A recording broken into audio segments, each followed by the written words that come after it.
Are you thinking about moving to Columbus, Ohio and interested in living downtown or in one of the metro areas? You might be wondering, what's it like to live in downtown Columbus? How much does it cost? Am I going to need a car? Or is there anywhere to shop? Well, in this video, I'm going to break down the 6 most popular neighborhoods in Metro Columbus. I'm going to talk a little bit about their histories, some of their pros and cons, the housing, and amenities, so you can get a really good feel on what it's like to live downtown in the capital city. And it all starts right now. So let's go!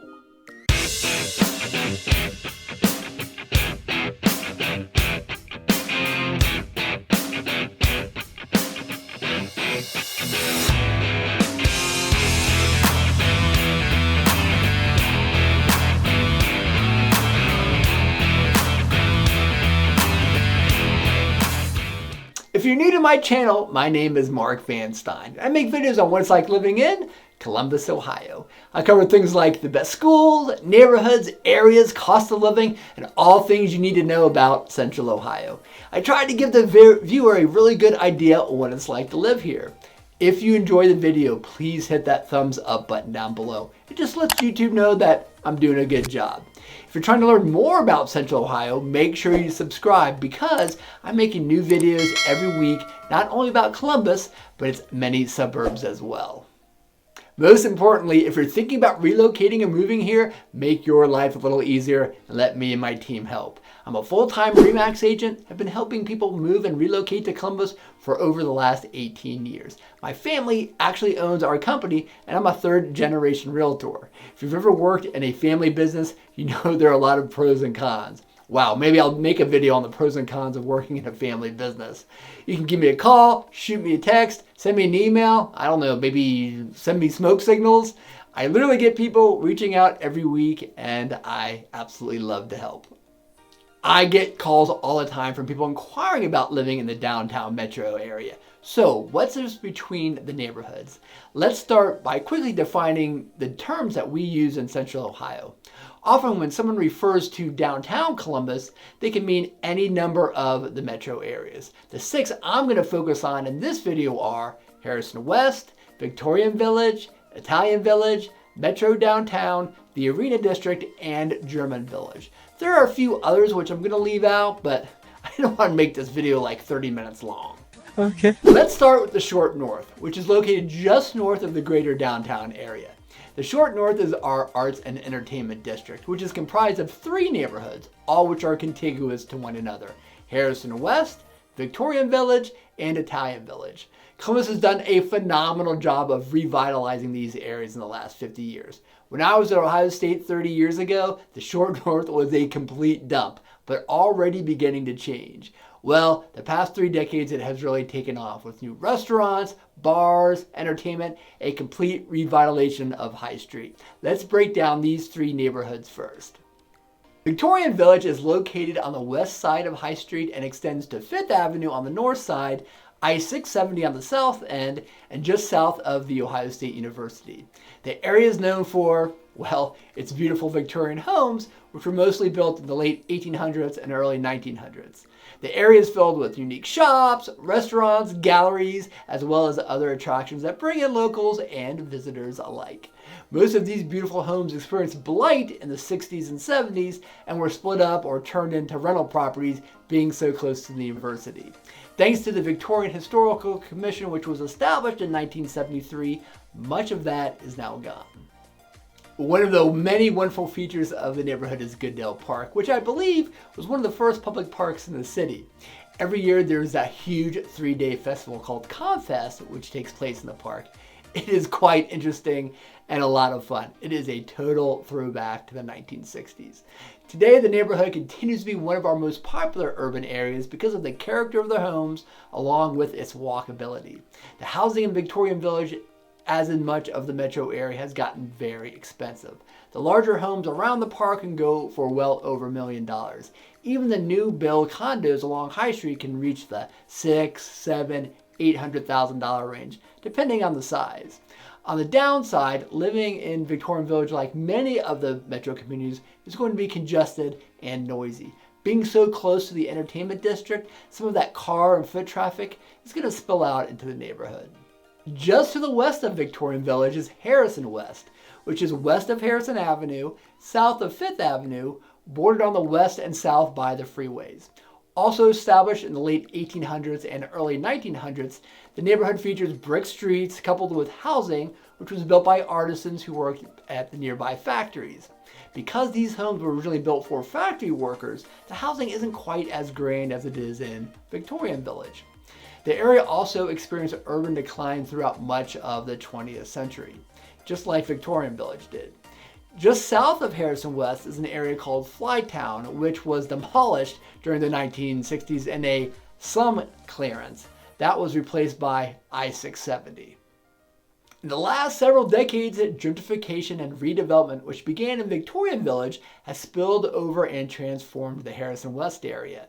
This has been accelerated by the availability of land and lots, along with an industrial site which was located along the Olentangy River being developed. Some of the redevelopment which was done in the 1980s just looks a little bit out of place. But the newer construction that was done at the site of the old oil processing plant has been done very well. The neighborhood features a mix of commercial and residential housing with a charming, very walkable atmosphere. Furthermore, it is generally more affordable than Victorian Village with a variety of rental properties and still some properties that need some renovation.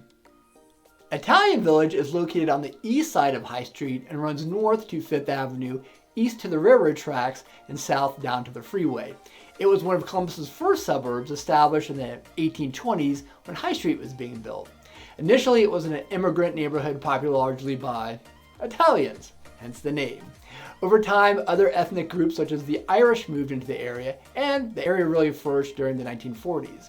After World War II, however, society's mobility increased, causing many of the original residents to move out into the suburbs, while lower income families moved into Italian Village.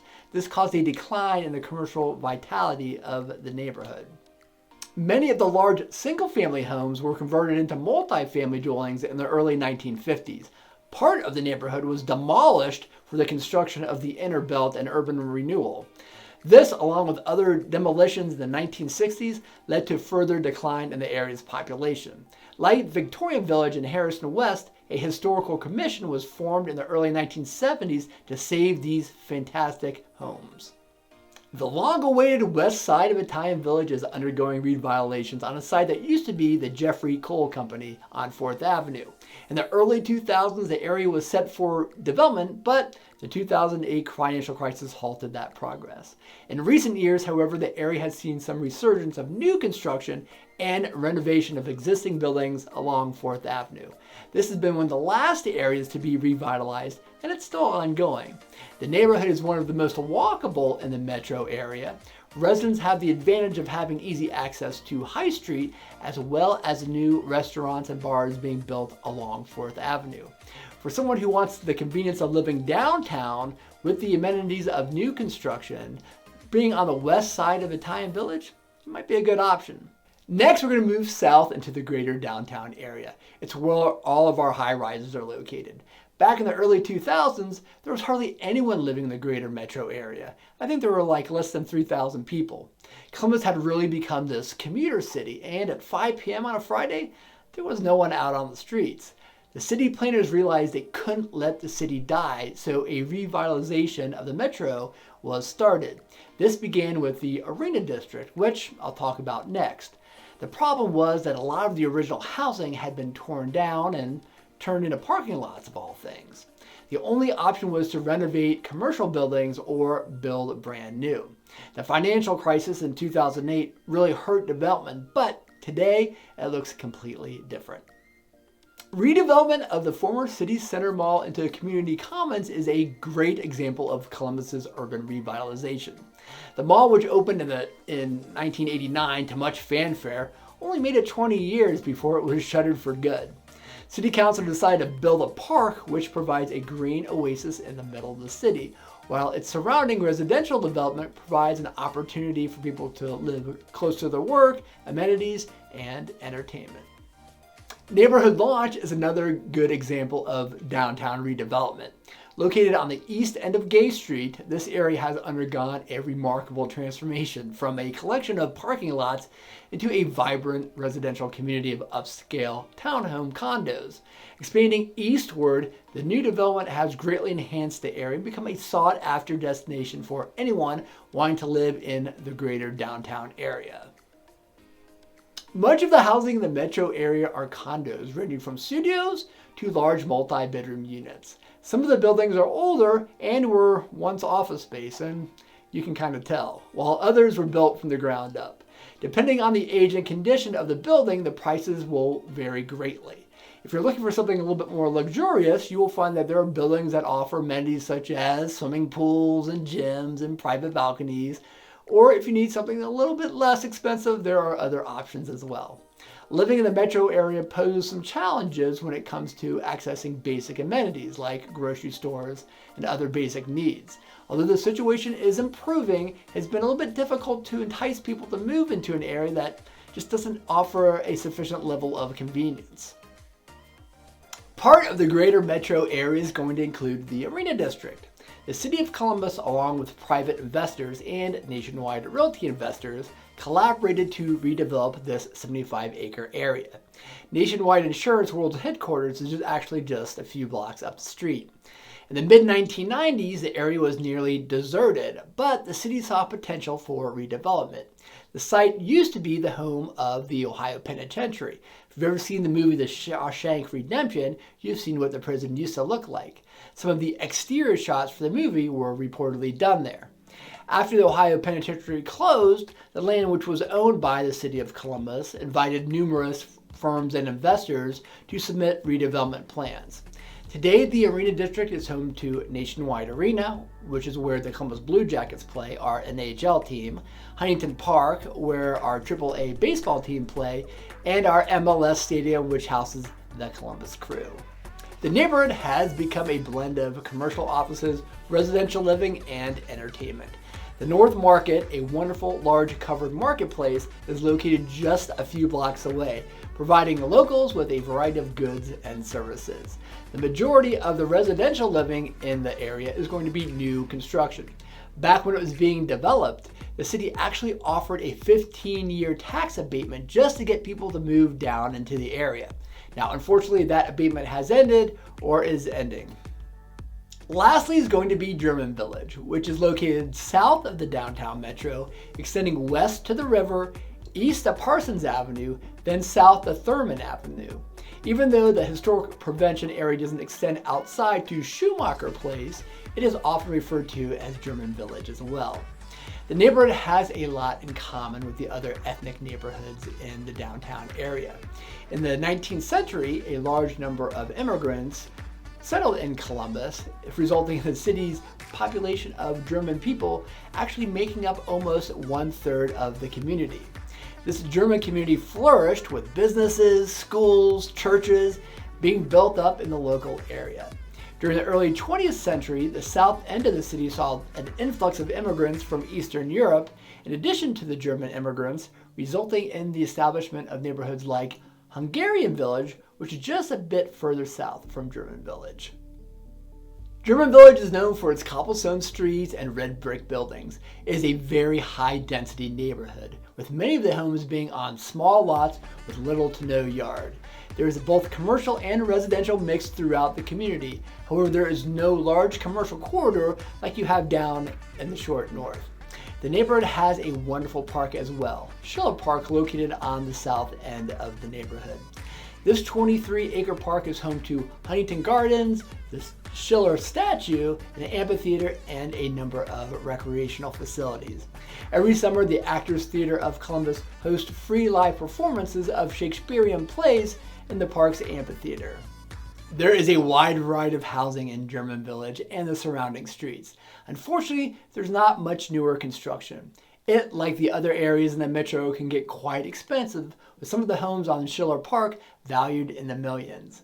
Some of the original German heritage is still on display. Schmidt's Sausage House and Schmidt's Fudge House have been part of German Village for the last 120 years, as well as the House and Garden Tour, which is still very popular. I used to actually work for Schmidt's Catering one summer during college, working the summer fairs and carnivals. After that summer, I didn't eat bratwurst for like 10 years. A couple of things that you're going to apply for all the metro neighborhoods I discussed in this video. First, you're probably going to need a car. There's easy access to public transportation in these areas, but a car may be very necessary. Columbus is still very much a city that has sprawled, and most people find having some sort of transportation necessary. Along those lines, off-street parking as well as garage parking is going to be a premium in these neighborhoods, especially German Village. If you think about it, a lot of these properties were built in the 1800s, early 1900s, where quite frankly, there was no need for off-street parking.